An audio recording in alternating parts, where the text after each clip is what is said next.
आवश्यकता खोज की जननी है, ये पूर्व सत्य दुनिया का है। अगर हम आवश्यकता है तभी खोज हुआ है।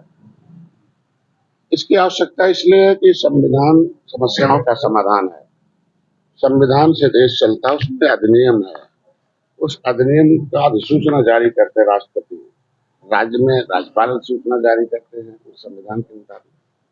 लेकिन संविधान के मुताबिक दिल्ली लोक में उसमें एक अनुसूचित जात अधिनियम है, जिसमें अनुसूचित जात की 66 सूची ऐसे 66 सूचियों में वह सूची जो है वो जाति की नहीं है, बल्कि जाति के समूह की है।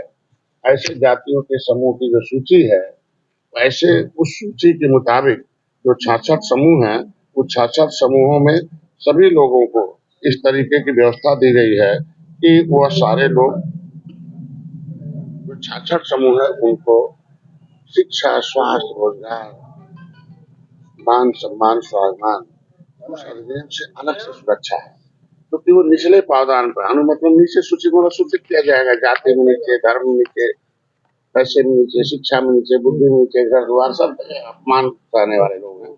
ऐसे में लेदरमैन, वाशरमैन, फिशरमैन, लेदरमैन वाशरमैन को तो मिलता है बेचारे, फिशरमैन फिसल गए, उनको कुछ ना लिया पौवा पिला के। जब से मैं आया हूँ झुआ भर जो पौवा पीता था वो पार्टी का झंडा उठा लिया। तो इनका कहना संविधान में जो मिला हुआ है जो है, जिसके सहारे अगर लेदरमैन वाशरमैन का विकास हो गया, वो सम्मान प्राप्त कर रहा है, तो निषादों में क्या दोष है उत्तर प्रदेश के, उन्हें वो क्यों नहीं मिल रहा है? ये छीनने वाले को अगर सत्ता से हटा दिया, कांग्रेस सपा बसपा छीनने वाले थे, तो उत्तर प्रदेश में एक नया अधिनियम बना दिया, मतलब गैर संवैधानिक। संविधान तो बड़ा है, अब यहाँ लिख दिया कि केवट मल्ला है पिछड़ी, कश्यप बिहार पिछड़ी, इनके लड़के खाएंगे खिचड़ी और कुछ नहीं इनसे उखड़ी। तो आप कैबिनेट में है उत्तर प्रदेश में, अगर बन गया जा रहा हूँ, तो जब उसे हमने आंदोलन किया 7 जून 2015 में राष्ट्रव्यापी प्रदेश व्यापी, तो उसमें वह आनंद में सफा आई सकते में कहीं जेल न हो जाए, कहीं हमारे खिलाफ पूरी जनता न आ जाए कि बहुत गलत फैसला हो गया। तो 31 दिसंबर 2016 को हटा दे उन्होंने उसे वापस किया। नहीं गलत हो गया तो राज्यपाल के पावर है, धारा में कौन एससी में रहेगा कौन ओबीसी में रहेगा, हमारा नाम निकाल दिया। तो अगर हमारा नाम निकाल दिया तो 9% ओबीसी से कोटे से निकाला जाए, तो हम पिछड़ी में नहीं है राज्यपाल के मुताबिक, और 9% एससी में जोड़ दिया, तो इधर सब जोड़ दिया, लेदरमैन वाशरमैन विरोध नहीं करेंगे।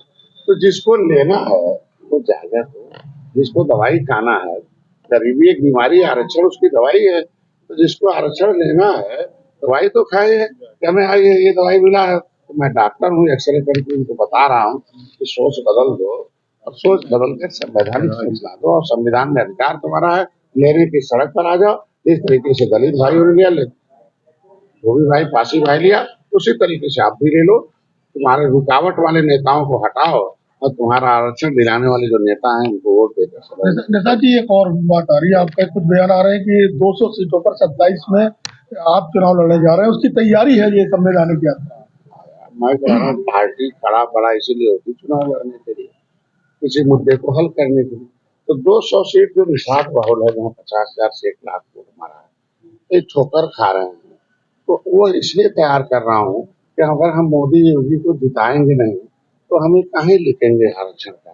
तो जब उनको मालूम हो जाएगा कि भैया ये जिताने वाले हैं और ये हमारा साथ सत्ता में फिर लाने वाले हैं, तो आराम से लिखा जाएगा काम। महिलाओं का 10% हो गया, अपर कास्ट का 10% हो गया।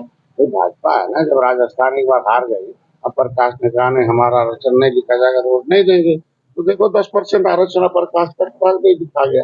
तो निषाद लोग जब जाग रहे हैं 200 सीट आप अलायंस में हैं प्रभु, अलायंस में 200 सीटें कहाँ से? नहीं हम 200 सीटें नहीं लड़ेंगे, हम 200 सीटें तैयार कर रहे हैं, और जानते हैं ना कि जब हम जीते जिताने की कोशिश करेंगे तभी तो हमारा मिलेगा। तो 200 सीटें तैयार रहेगी, और निश्चित रूप से हमारे लोग हैं, और उस पर हम भारतीय जनता पार्टी के साथ पहले भी थे, आज भी कल भी रहेंगे।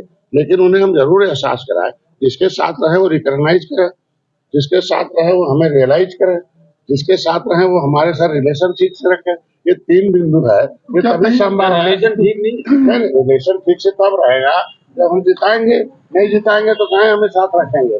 तो 200 सीटों बहुत होता है, फिर से मैं चाहता हूँ उनके आरक्षण का मुद्दा योगी दिल्ली में उठाते रहे, तो दिल्ली में उठाते रहे, तो दिल्ली अगर लिख के और उन्हें मंगवा लिया कि आरबीआई भाई पहली बार हमारे मंत्री है भाजपा कि पिछली सरकार ने तो सब कागज गायब करा दिया, उनके खिलाफ मुकदमा भी लिखा रखा हूँ पब्लिक फाइल गायब कराने का दिल्ली में, लेकिन मुख्यमंत्री महोदय ने हमारे माननीय योगी आदित्यनाथ जी ने आरबीआई को लिखा, registrar general pension of India को कि तिवट मल्ला मझवार अनुसूचित जाति के हकदार है, मैं भी आवाज उठाता रहा, डॉक्टर संजय भी ला रहा कागज, क्या सच्चाई है, जल्दी हमें निर्देश दीजिए। आरबीआई ने कहा एकदम पक्का है कि ये 1961 में गिनती भी हुई, हमारे यहाँ लिखा भी है 1961, अभी भी मझवार रहा गाँव खरवार जलदार करोड़ कोटी 7 नामों से अनुसूचित जाति सूची में सूचीबद्ध मझवार तो रहा है, इनके बेटे बाप का बना हुआ है, लेकिन इनका नाम पिछड़ी में पड़ जाने से रुक गया, तो 70 लाख से अब 7,000 है।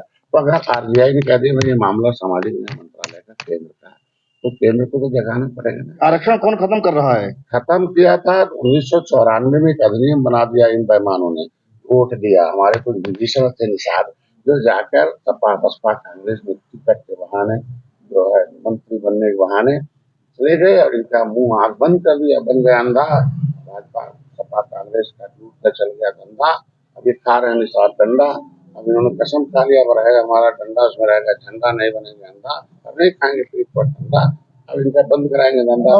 1994 में एक अधिनियम बना दिया, उसका नाम था उत्तर प्रदेश अनुसूचित जाति अन्य पिछड़े वर्ग आरक्षण अधिनियम 1994, तिवट मल्लाह पिछड़ी रखा है। तो अधिनियम में अधिसूचना में उसी अधिसूचना से दिल्ली की अधिसूचना है कि निषाद का बेटा सरकारी पैसे से पढ़ेगा, केवल मल्लाह बात हम रहेगा, सरकारी पैसे से पढ़ेगा, सरकारी नौकरी करेगा, और नहीं खाएगा टोकरी करेगा, नौकरी जिस तरीके का भाई खाते थे गंदा टोकरी, अब बंद कर दिया पा रहे सरकारी नौकरी, जिनकी वहां बहन बेटी की इज्जत सुरक्षित थी, सुरक्षा छीन लिया, इज्जत का जो संविधान में मिला हुआ हक था छीन लिया। लेकिन हम निषादों ने आंदोलन चलाया, निषाद पार्टी ने, तो फिर से अधिनियम संशोधित हो गया। जब उत्तर प्रदेश में अधिनियम अधिसूचित संशोधित हो गया तो लागू हो जाए, और फिर अनुसूचित जाति मल्लाह का मझवार का मिल जाए, कश्यप का नेताजी आप कैबिनेट में उत्तर प्रदेश सरकार की, रमजान का महीना शुरू हो गया है, लाउड स्पीकर को लेकर के फिर से राजनीति शुरू हो गई है कि लाउड स्पीकर न बजाया जाए, इनको उतरवाया जाए, इसको लेकर आप क्या क्या रहे हैं? यार ईश्वर तो कड़कड़ में हल्ला कड़कड़ में उन्हें माइक लगा के सुनाने की क्या जरूरत है, जब हम सब लोग मानते हैं कड़कड़ में है, तो कड़कड़ में है तो काहे कड़क आवाज चले, शांति चले देश में, बच्चा पढ़ने लिखने का समय है ना, ये लाउड स्पीकर बजा के क्या डिस्टर्ब कर सकते, हम कहते हैं न्यायालय ने ऑर्डर कर रखा है, ध्वनि प्रदूषण है, क्या चाहते हैं, भगवान को शांति देने के लिए कहा, बीमारी देने के लिए तो नहीं कहा, तो क्या उतारना चाहिए? निश्चित रूप से ऑर्डर है कोर्ट का, भाई नहीं बजना चाहिए, तेज आवाज नहीं होनी चाहिए, ये क्या मतलब है, शांति से अपना सभी लोग आए, सबको मालूम है कौन टाइम पूजा करना चाहिए, कौन टाइम नहीं करना चाहिए, घड़ी आ गया, वो तब था जब घड़ी नहीं था तो जगाया जाता भैया, एक आदमी समझता था कि कितना बजे रेखा से खींचा जाता था, इतना इतना इतना मिनट बात है, अब तो घड़ी आ गया, अलार्म आ गया, क्या जरूरत है, लगाए अलार्म, समझ जागे चले गए, क्या जरूरत है। धन्यवाद।